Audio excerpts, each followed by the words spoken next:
Let's learn more about where we live. Today we will be learning about the Great Barrier Reef.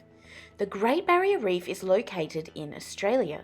It is in the Coral Sea off the coast of Queensland, Australia.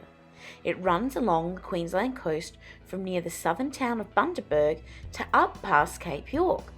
The Great Barrier Reef is 2,600 kilometres long.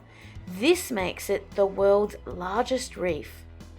It is so big that astronauts can even see it from outer space.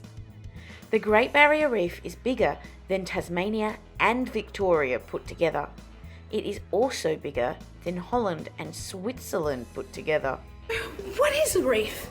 Well, a reef is a ridge that's near the surface of the ocean.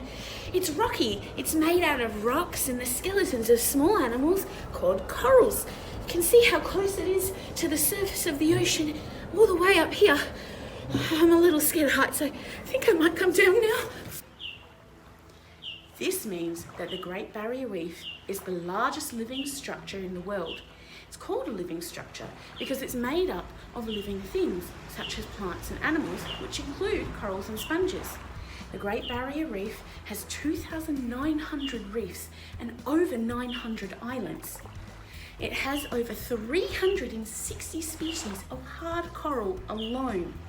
The beautiful bright colours in these corals come from a tiny algae. The algae gives the coral food. Some corals can feed themselves, but without the algae, most corals starve.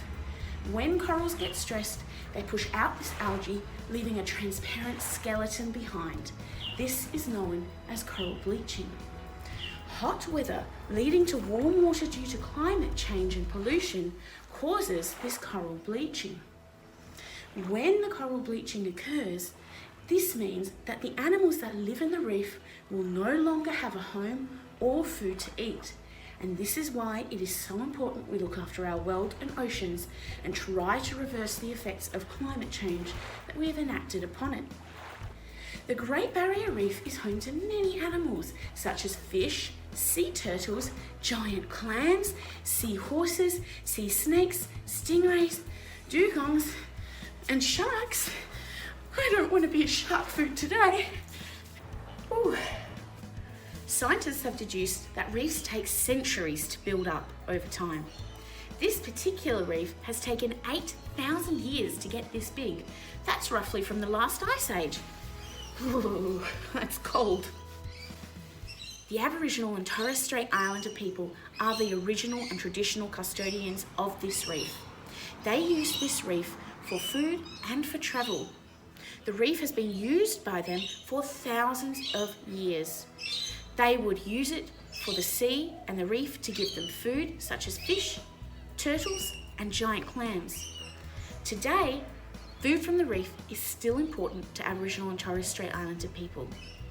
The Aboriginal and Torres Strait Islander people also use the reef to travel up and down the coast. They would move their settlements up and down for thousands of years before any Europeans set foot. The Great Barrier Reef is important to the history and culture of the Aboriginal people of our land. For example, animals that are found on the reef, such as turtles and dugongs, are extremely important in dreaming stories. When Europeans first arrived in Australia, they found the reef to be extremely difficult to navigate. The reef is submerged in parts and it's very rocky, so their ships would run against it and become wrecked. There are over 800 ship and plane wrecks along the Great Barrier Reef coast to this day, but we still haven't found all of them.